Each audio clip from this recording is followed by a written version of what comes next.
जय श्री कृष्ण। जय तुलसी माता। एक शहर में सेठ और सेठानी रहा करते थे। सेठानी बहुत ही पूजा पाठ करने वाली और दानी थी और सेठ जी बहुत ही कंजूस और ब्याज लेने वाले व्यक्ति थे। सेठानी माता तुलसी की बहुत सेवा किया करती थी। कार्तिक माह में व्रत रखा करती थी और एकादशी पर उनका विवाह कराया करती थी। एक बार उनके मन में विचार आता है कि मुझे किसी गरीब ब्राह्मण की कन्या को सोने की गाय दान करूँगी उसके विवाह पर। तो ये बताती हैं जाके सेठ जी को, सेठ जी मैं गरीब कन्या का विवाह कराऊंगी, उसमें एक सोने की गाय दान दूंगी। तो बोले कि तुम्हारा दिमाग ख़राब हो गया है, सोने की गाय दान देने का भी कोई वो है? अरे दान देना है, सामान दो, बर्तन वर्तन दे दो, क्या सोने की गाय दान करोगी? सोना क्या ऐसी पेड़ पे हिल रहा है? तो उन्होंने मना कर दिया, नहीं तुम ऐसा नहीं करोगी। अब सेठानी बेचारी चिंता में रहती हैं कि ये तो देंगे नहीं पंडित सेठ जी। तो अब क्या करती हैं, चुपचाप सोने की गाय बनवाती हैं और उसके ऊपर मिट्टी की परत चढ़वा देती हैं सोने की गाय पे। तो फिर जब शादी करवाती हैं एकादशी वाले दिन कार्तिक माह में, और कन्या को वो गाय दान कर देती हैं और सामान वामान कपड़े वपड़े दे के दान विदा कर देती हैं। फिर कुछ दिन बाद सेठ और सेठानी गंगा जी जाते हैं। दोनों जाते गंगा जी और नौका में बैठ के नौका विहार करते हैं। तो गंगा जी चलते चलते एकदम भंवर सा आता है, उनकी नाव पलट जाती है, दोनों गंगा जी में डूब जाते हैं। तो उन्हें डूबते हुए स्वप्न सा दिखाई देता है कि दोनों डूब गए हैं और उन्हें एक गाय मिलती है पानी में। तो उसकी पूँछ पकड़ लेते हैं दोनों, तो पूँछ पकड़ लेते हैं और वो गाय उन्हें किनारे की तरफ ले जा रही होती है।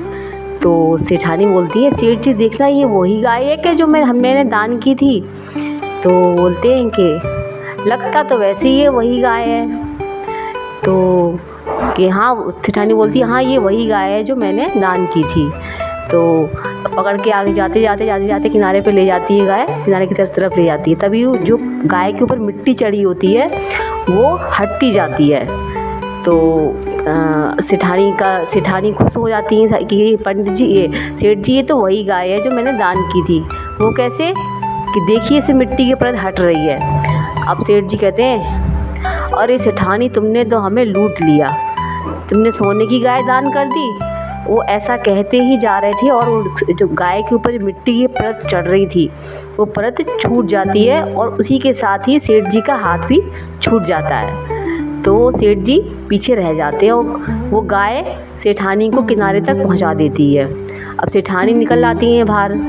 अब वो रोती हैं, कहती हैं ये क्या किया गंगा मैया, सेठ जी तो हमारे रह गए, अब मैं जी के क्या करूँगी? हे तुलसा माता, मैंने तो आपकी बहुत सेवा की है, मैंने आपके सारे क्या कहते हैं एकादशी के व्रत करती हूँ, एकादशी पर हर कन्या का विवाह कराती हूँ, अटल सुहाग मांगा है मैंने तो आपसे। अब मेरे सुहाग को आपको वापस करना होगा। मैंने जितना भी जब तक किया है मैं उसके बदले अपना सुहाग मांगती हूँ माता, मेरी सुहाग वापस करें। तो तभी एक लकड़ी के ऊपर तैरते हुए सेठ जी किनारे पर आ जाते हैं। अब सेठ जी जैसे ही आते हैं तो उनका एकदम स्वप्न टूटता है दोनों का, वो दोनों किनारे पे पड़े होते हैं। तो सेठ जी कहते हैं कि हम लोग, सेठानी कहती है सेठ जी आप आ गए कि बच गए आप? कि हाँ सेठानी, मुझे स्वप्न आया था कि उन्होंने तुलसा माता बोली कि तुमने तो कुछ आज तक कुछ दान वान किया नहीं है, लेकिन मैं तुम्हारी पत्नी की भक्ति से बहुत खुश हूँ, उन्होंने मेरी बहुत सेवा की है। आज उसी का दान पुण्य है जो तुम्हारे आगे आया और तुम्हारे प्राणों की रक्षा हो रही है, और उसी की वजह से मैं तुम्हारे प्राण बचा रही हूँ।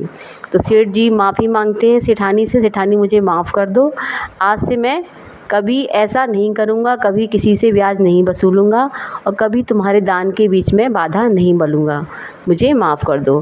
तो जैसे सेठानी का सुहाग, अटल सुहाग वापस किया उन्होंने, तुलसा माता ने जैसे उनका सुहाग वापस किया, ऐसे सबके सुहाग की रक्षा करें। जय तुलसा माता। जय श्री कृष्ण।